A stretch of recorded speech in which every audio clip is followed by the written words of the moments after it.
प्रयास करें किसी के कहने किसी के बहकावे में ना।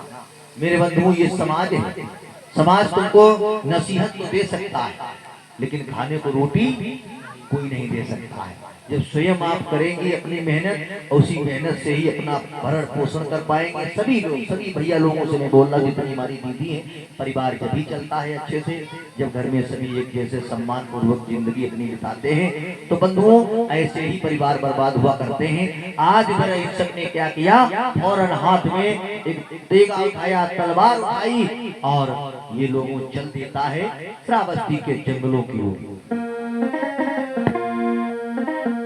आज भैया नेत्राणी को रोते बिलखते छोड़ करके हाथ में तेगा लिया और वन के लिए चला जाता है, हाथ में तलवार उठाई।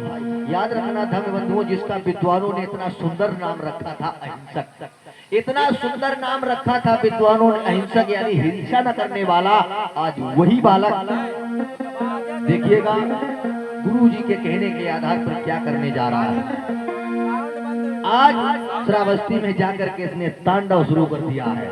किस प्रकार से भैया विमल, इस श्रावस्ती के बीच आने जाने शोर मचाए, चेक करिया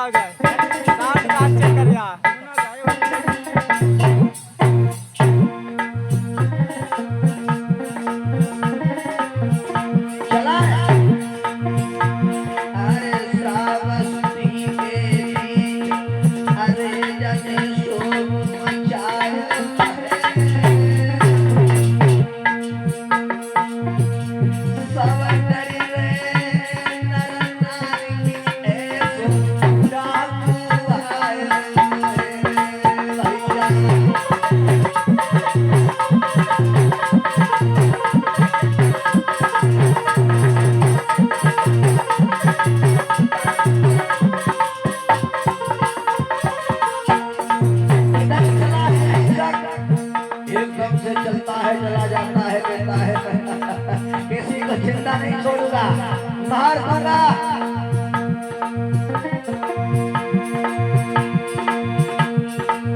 श्रावस्ती के बीच आने जाने शोर मचाए, सब डरे नर नारी ऐसो डाकुआ।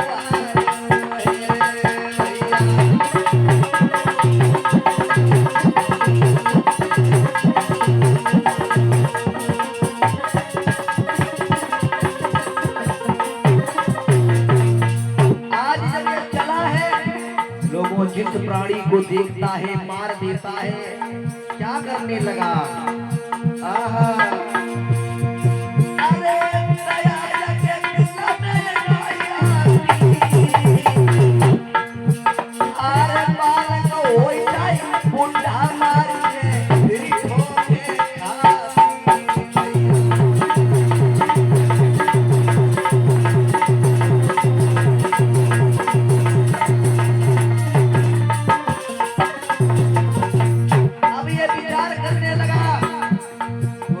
आदेश है। हमें 1000 प्राणियों का कत्ल करना है। याद रखना बंधुओं, क्या हुआ।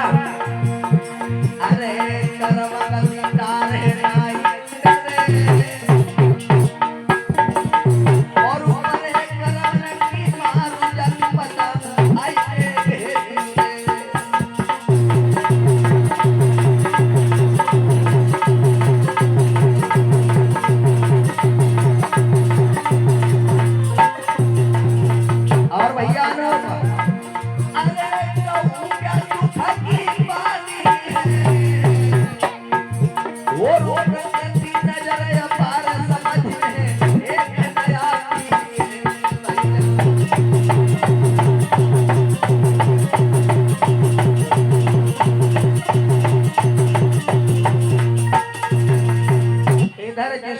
वन के बीच में चला है अहिंसक, और मेरे भैया जिस चाहे बूढ़ा हो चाहे जवान हो, किसी प्रकार का ये प्राणी हो भैया फौरन मार देता है। याद रखना ये श्रावस्ती के जंगल में जिस प्रकार से इस प्राणियों को मारता है अब लोगों धीरे धीरे इसने क्या किया, 1000 प्राणियों को मार दिया। जब मार दिया, खून से लथपथ तलवार लेकर के आचार्य मणभद्री के घर पहुंचा।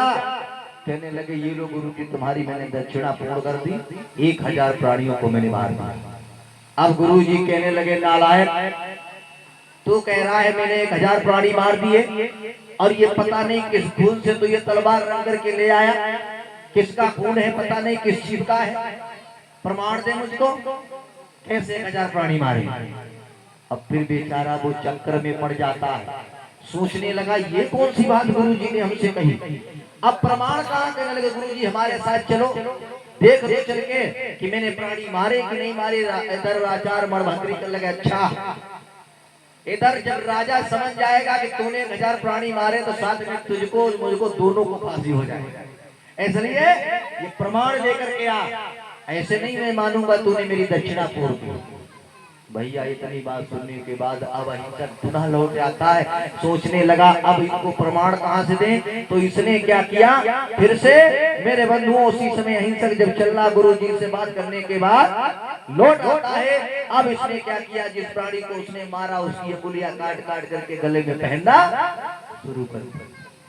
सोचने लगे प्रमाण देना है, और जब अंगुलियां काटने लगा, अब तो भैया पूरे उस श्रावस्ती जनपद में मगध नरेश को नहीं कहते हैं, कौशल नरेश प्रसेनजीत को जब ये पता चला, अब तो भैया कहने लगे ऐसा भयंकर डाकू आया है, वो तो भैया अंगुलियां काट लेता है, वो अंगुलीमाल डाकू है। अब उसका नाम वहीं से लोगों अंगुलीमाल प्रसारित हो गया, अंगुलीमाल डाकू आ गया, भयंकर डाकू, वो चाहे बूढ़ा हो चाहे जवान हो, किसी को नहीं छोड़ता। अब तो भैया ये डाकू के कहर से पूरा नगर, पूरा श्रावस्ती लोगों थर थर कांपने लगा। घर से आना जाना परेशानियां होने लगी, लोग घर से बाहर नहीं, जंगल की तरफ नहीं निहारते। भैया अनूप क्या हुआ कि सारी जनता व्याकुल हुई गई, सारी जनता व्याकुल हुई गई, और उनके तने के दिल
आ गया है।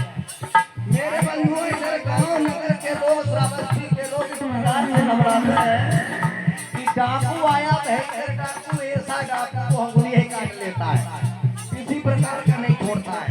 मेरे भैया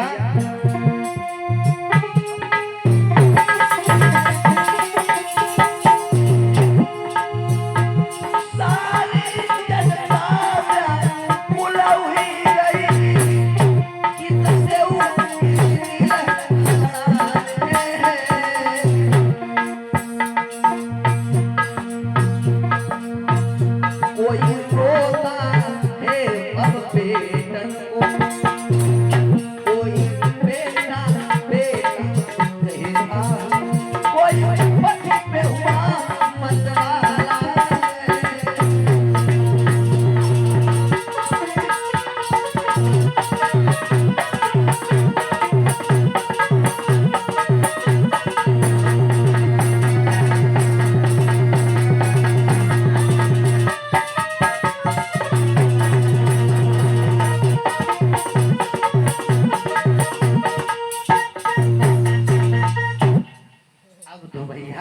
इधर जब गांव नगर के लोग, श्रावस्ती के लोग सोचने लगे अब भैया केस नहीं जाएगी, आज सारी जनता त्राहिमाम करने लगी है, अब तो भैया डाकू के कहर से प्रजा में इतनी सनसनी, इतनी खलबली मच जाती है।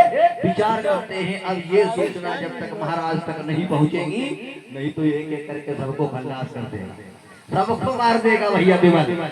अब इधर क्या होता है, डाकू का इतना खौफ, अब प्रजा भैया महाराज प्रसेनजीत के दरबार में पहुंच जाती है। इधर जब महाराज प्रसेनजीत ने आज प्रजा की बात सुनी, क्या हुआ, अरे हम तो बहुत दिनों से शासन कर रहे हैं, हमें तो आज तक पता ही नहीं चला। कहने लगे महाराज तुम तो बहुत दिनों से शासन कर रहे हैं, यहाँ प्रजा में विनाश हो रहा है और वो डाकू कत्लेआम दिन प्रतिदिन करता जा रहा है, डाकू खुला घूम रहा है। और बताओ एक राजा शासन कर रहा है, बड़े प्रेम भाव से गद्दी पे बैठा और प्रजा इधर जान बचाते फिर रही।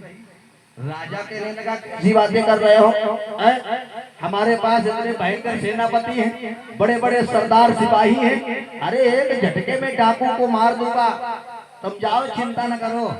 प्रजा के लोगों ने कहा महाराज अब सब तुम्हारे हाथ में है, क्योंकि अब जीना मरना सब तुम्हारे हाथ में, क्योंकि श्रावस्ती में बचेगा तो कोई नहीं। इतना लोगों को डर उस भयंकर डाकू से। अब ये विचार करते हैं, राजा ने जब ये सुनी भाई प्रजा की बात, भाई करना तो करना पड़ेगा कुछ ना कुछ, भाई अब देखेंगे भाई वो डाकू कैसा है, क्योंकि डाकू के कहर से अच्छे के पसीने भैया छूटने लगे, झटके छूटने लगे। उसी समय महाराज ने मंत्री को बुलाया, है मंत्री कहिए महाराज एक काम करो, सेना में अच्छे से अच्छे सिपाही भर्ती करो, सब यानी ऐसे सिपाही लाओ जो डाकू को देख करके भयभीत ना हो। अब ऐसा हो कहीं अगर बंदूक से गोली निकली वो तुरंत भाग ठाड़े हो, ऐसे नहीं होना चाहिए, सिपाही अच्छे होना चाहिए, समझे हो मास्टर, ऐसे हाँ ऐसे सिपाही होना चाहिए। अब दादाजी ध्यान देना है, अब उन्होंने प्रसेनजीत ने क्या किया, तुरंत भीषण सेना को तैयार किया।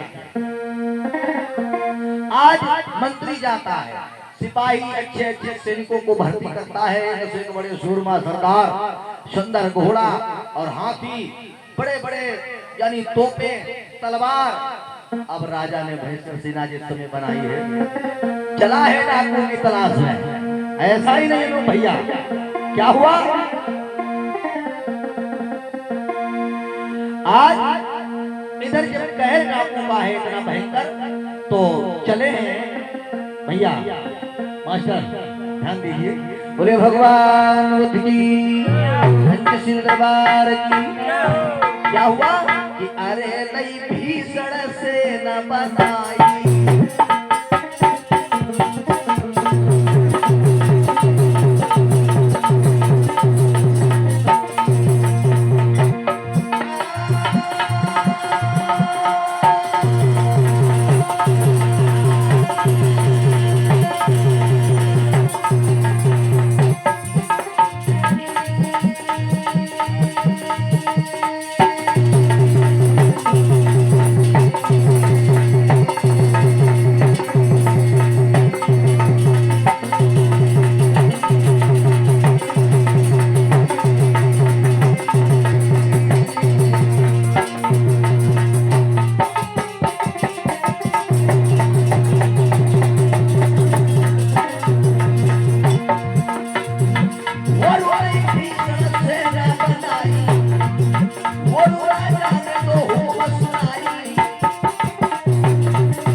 घर पे जब चढ़ाई करोगे तो बहुत मुश्किल है ढूंढ पाओ।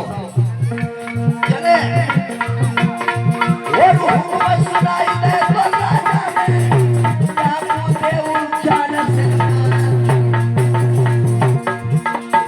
लेकिन लाई पे सगाई गाओ हुई गए मुख सभी करना।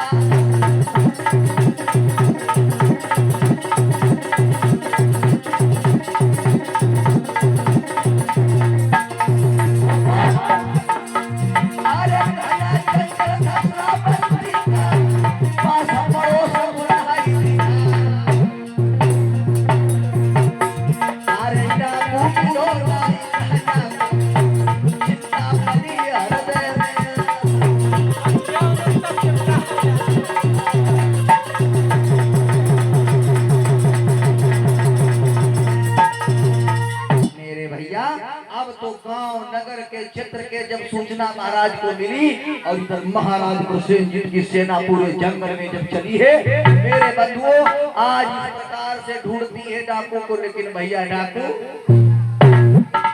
नहीं मिला।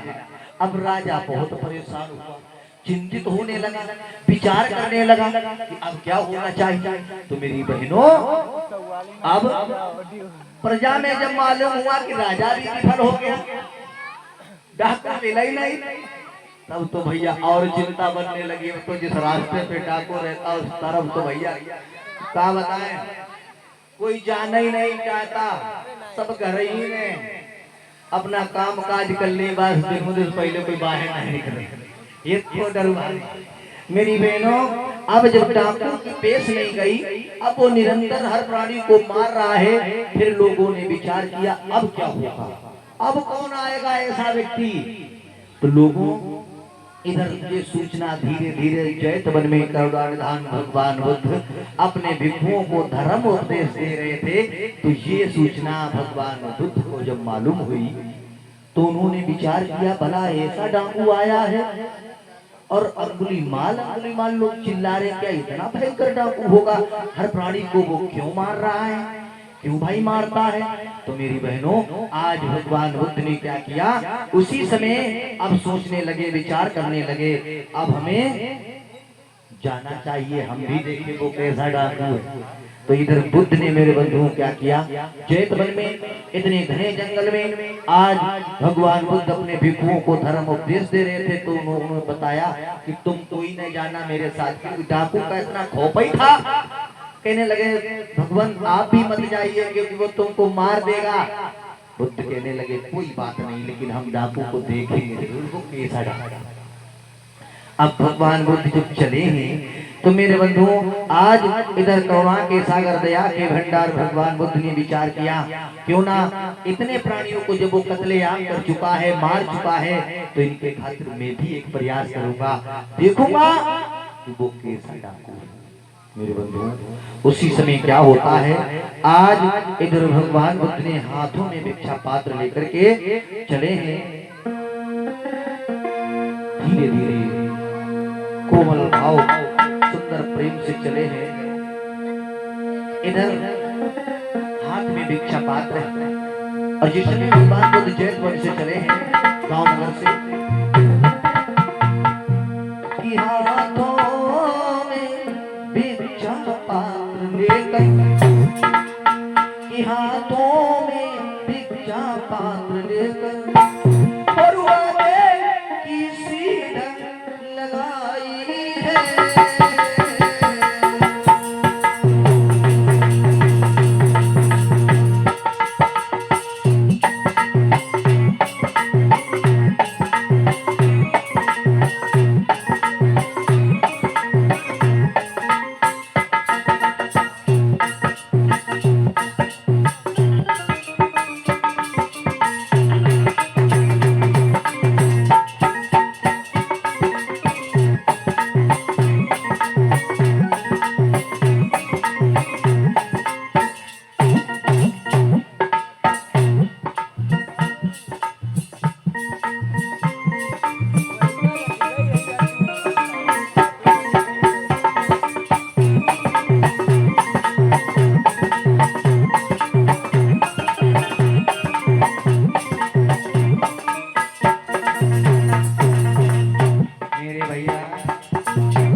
ने विचार किया हम भी देखेंगे वो कैसा डाकू है। आज करुणा के सागर दया के भंडार चलते चले जा रहे हैं।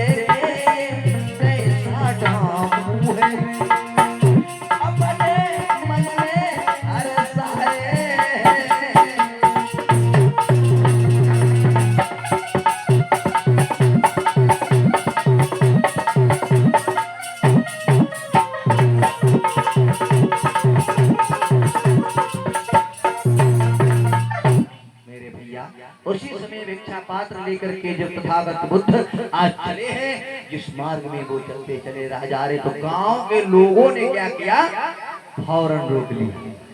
अरे भगवान तुम कहाँ इधर जा रहे हो? बुद्ध ने कहा कहाँ जा रहे हैं? हम अपने मार्ग में जा रहे हैं। तो कहने लगे कि इधर मत जाओ। महात्मा बुद्ध से जवाब दिया है गांव के लोगों ने, नगर के लोगों ने, कि इस रास्ते से मत जाओ क्योंकि इस मार्ग पर भयंकर डाकू रहता है, वो आपको मार देगा। बुद्ध ने जवाब दिया कोई बात नहीं भैया, वो मुझे मार देगा। कहने लगे कैसी बातें कर रहे हो, तुम डरते नहीं हो? बुद्ध ने कहा हम क्यों डरे, हम क्यों डरे? इतने लोगों को उसने मार दिया तो मुझे भी मार देगा, क्या फर्क पड़ेगा लोगों के खातिर। अब इधर भगवान बुद्ध ने विचार किया भाई आज क्योंकि जिस समय बुद्ध इधर चले हैं भिक्षा पात्र लेकर के, तो इधर जो भयंकर डाकू था मेरे बंधु, आज जिसके 999 कत्ल फिर से पूरे हो गए थे, केवल एक ही कत्ल बचा था। अब इसने विचार किया कोई आ जाए जल्दी से मैं उसको मार दूं और मेरी दक्षिणा पूर्ण। भयंकर डाकू ऐसा लोगों रूप उसका बन गया, बड़े बड़े नाखून, भयंकर बहुत लंबे लंबे बाल और ऐसा चेहरा जैसे लोगों डरावना सा लग रहा था। इसने लोगों क्या किया, विचार किया अब इसकी ऐसी मति भंग हो गई, ऐसा मति मतलब कहते हैं जब पाप करोगे, जो पाप करने के घड़ा भर जाता है तो कुछ सुझाता नहीं है, कुछ दिखाई नहीं देता। अब इसने विचार किया मेरा भी कत्ल कैसे पूरा हुआ, बहुत दिन हो गया कोई आया ही नहीं। तो इसको उसकी माँ की याद आती है, सोचने लगा मेरी माँ है और मैं गुरु जी की दक्षिणा पूर्ण कर दूंगा चाहे मुझे माँ का भी कत्ल करना पड़े। देखो लोगों कैसी उसकी बुद्धि हो गई, जब उसने कई लोगों को मार दिया तो अब इधर बुद्ध ने विचार किया कहीं एहसान हो ये अब इस रास्ते पे पड़ा है तो कहीं कोई बड़ा अनहोनी न कर ले, इसलिए इससे मिलना मेरा बहुत जरूरी है। ऐसे करुणानिधान अब जब चले हैं मार्ग में और जैसे ही चलते चले जा रहे, ये रास्ते में बैठा हुआ था भयंकर डाकू, जैसे देखा सोचने लगे अब तो हमारा काम बन।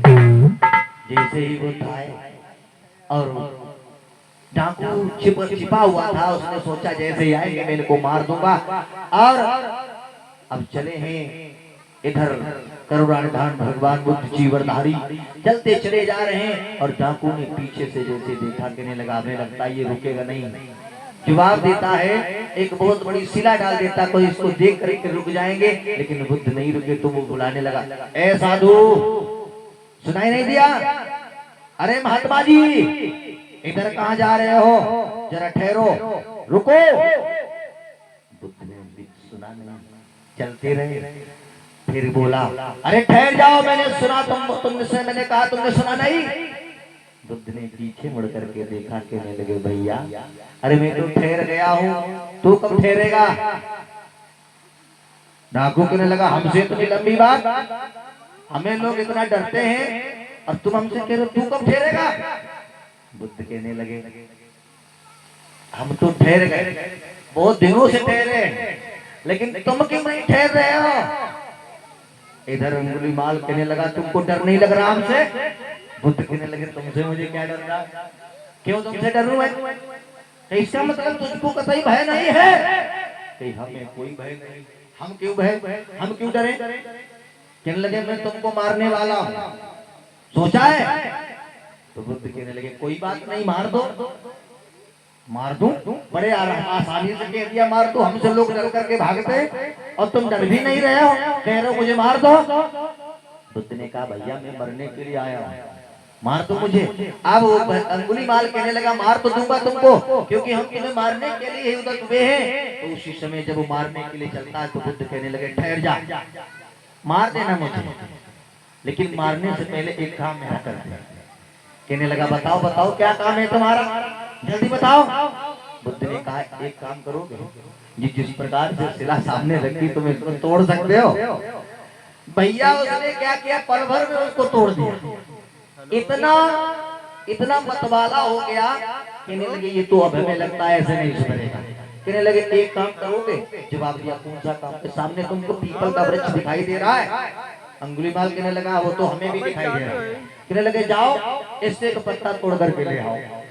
अंगुलीमाल कहने लगा तो फिर पत्ता तोड़ने हम जाएंगे तब तक तुम भाग जाओगे। बुद्ध ने कहा नहीं मैं नहीं जाऊंगा। अगर पत्ते को तोड़ करके तुम लाते हो मैं जाऊंगा नहीं, मैं तुमको वचन देता हूँ और फिर मुझे मार देना। अंगुलीमाल गया, पीपल के वृक्ष से पत्ता तोड़ा, तोड़ करके ले आया। अब बुद्ध ने कहा एक बात बताओ। उसकी बुद्धि में पानी फिर चुका था। कहने लगे अब जिस प्रकार से तुमने ये पत्ता तोड़ा इसको जोड़ भी सकते हो? अंगुलीमाल कहने लगा बिल्कुल जोड़ दूंगा, जैसे तोड़ा वैसे जोड़ दूंगा। बुद्ध ने कहा अगर तुम पत्ता जोड़ देना, इस पत्ते को तने से जोड़ देना, मुझे मार देना, कोई फिक्र नहीं। अब ये गया, जैसे पीपल के वृक्ष के समीप में पहुंचा, ये बार बार पत्ते को उसी तरह स्थान पे जोड़ता, लेकिन जब वो टूट गया तो कैसे जुड़े। अचानक क्या होता है, अब ये शर्त हार जाता है और वहीं से इसकी बुद्धि चकरा जाती है और जैसे आया और महात्मा जी के चरणों में गिर पड़ा, एकदम से हाथ से तलवार छूट जाती है। बोले भगवान बुद्ध की पंचशील दरबार की। कहने लगे बुद्ध ने कहा तुमने पत्ता तो नहीं जोड़ पाया और ये तुमने सभी क्या कर दिया, मार तो मुझे। मार भी तुम कैसे सकते हो, तुमने पत्ते को जोड़ नहीं पाया। ऐसा सवाल किया करुणा निधान भगवान बुद्ध ने। तो इधर डाकू ने समझा कि वाकई में अब मैंने बहुत गलत किया। उसका सर कहने लगे तुमको ऐसा किसने कह दिया कि तुम जाओ सरेआम प्राणियों को मारो करो। तो आज उसके समझ में आ जाता है। कहने लगे तुमको किसी ने गलत रास्ते पे डाल दिया और तुम उसका फायदा उठा करके लोगों को कत्ल कर रहे हो। किसने तुम्हें समझा दिया कि दक्षिणा इस प्रकार से पूर्ण होती है, इस प्रकार से दक्षिणा नहीं पूर्ण होती है। तुम अपने घर से मति भंग होकर के हाथ में तलवार ली और चले आए लोगों को मारने के लिए, ऐसा नहीं करना चाहिए था। अब भैया उसकी मति धीरे धीरे सही होने लगी। करुणा निधान ने जब उसको भाव से, प्रेम से, श्रद्धा से समझाया तो उसकी आंखों से आंसुओं की धाराएं बहने लगी और चरणों में पपक पपक कर गिर करके रोने लगा। कहने लगे भगवान मुझे माफ कर दो।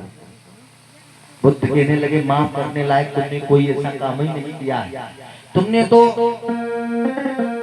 बहुत पाप किए हैं, कई घर बर्बाद कर दिए हैं। जिस प्रकार से तुमने इस पत्ते को तोड़ा, जोड़ नहीं पाया, ऐसे ही कई परिवार तुमने उजाड़ दिए हैं। आज उसी समय बुद्ध ने जवाब दिया है कि तूने पाप करे अति भारी, कितने दे प्राणी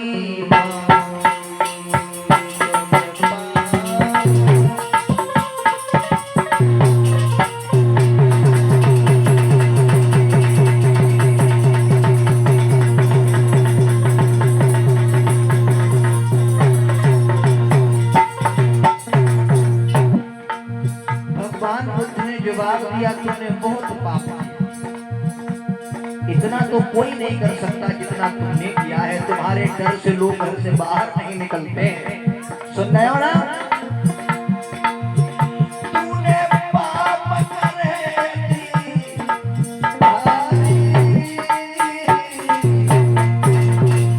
कितने प्राणी मारी तूने।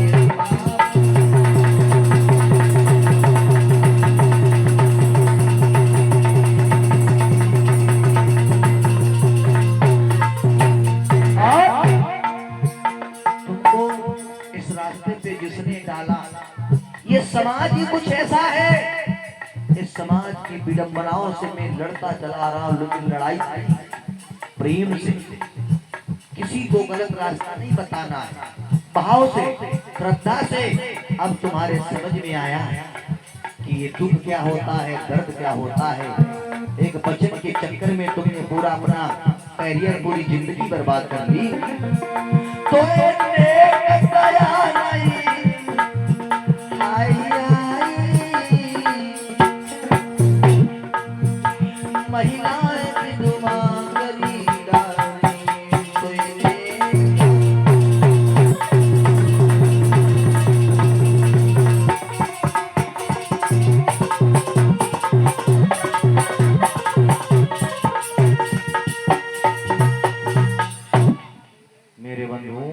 आज उसी समय क्या होता है, इतनी बात कही और उसी समय ये चरणों में गिर पड़ता है अंगुलीमाल।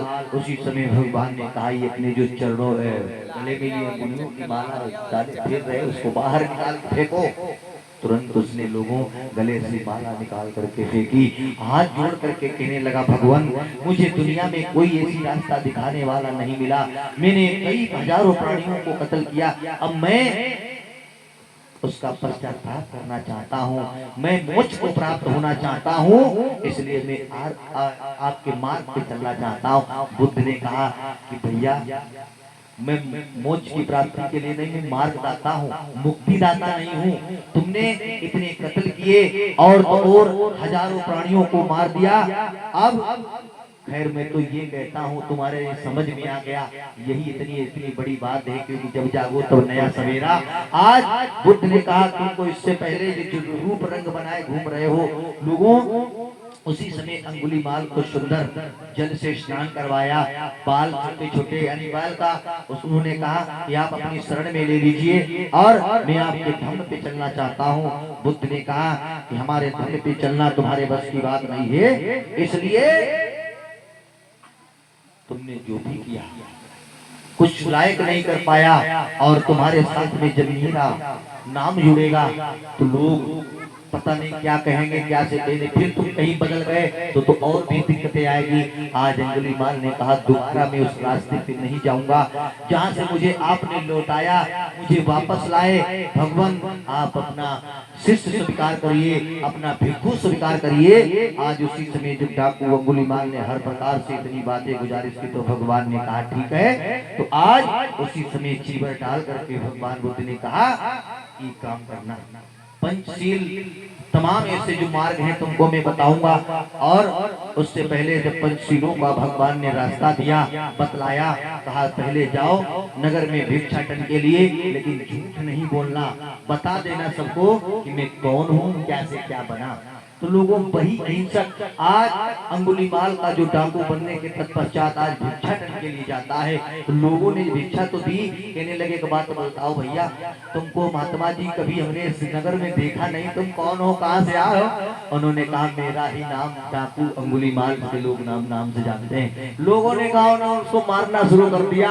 अब जब मारना शुरू किया तो गाँव के लोगों ने तो इधर बुद्ध को सूचना मिली, दौड़ करके गए, कहने लगे अब वो डाकू नहीं रहा, अब ये नेक रास्ते पे धम्म के मार्ग पर चलने लगे हैं। तो लोगों को वहां पर जाकर के बचाया। अंगुलीमाल ने कहा भगवान मुझे इनको मारने दीजिए, क्योंकि मैं इसी लायक हूँ, मैंने बड़े पाप किए हैं और पापों का पश्चाताप ऐसे ही हो पाएगा। भगवान समझ जाते हैं कि अब अंगुलीमाल बिल्कुल सही हो गया है। तो उन्होंने क्या किया कि पंचशीलों का रास्ता दिया, कि पंचशीलों का रास्ता दिया और सुखी जग सारा किया, और सबको दिया।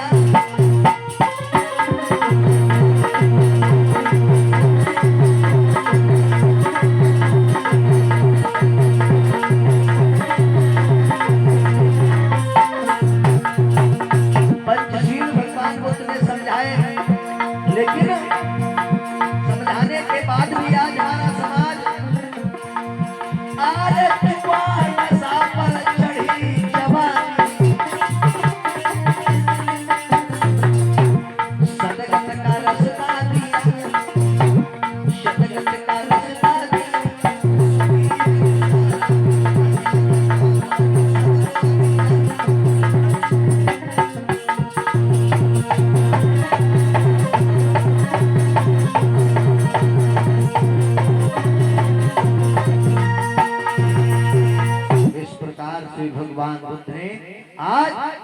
को अंगुलीमान को भिक्षु बनाया है, अर्थात उस रास्ते से निकाल करके नेक रास्ते पे डाला। बोले भगवान बुद्ध की, पंचशील दरबार की, संत शिरोमणि गुरु रविदास जी, बाबा साहब जी, भारतवर्ष में जन्मे महापुरुषों। आप लोगों ने बड़े सुंदर भाव से इतने समय दिया और इतने अच्छे से आप लोगों ने कथा सुनी।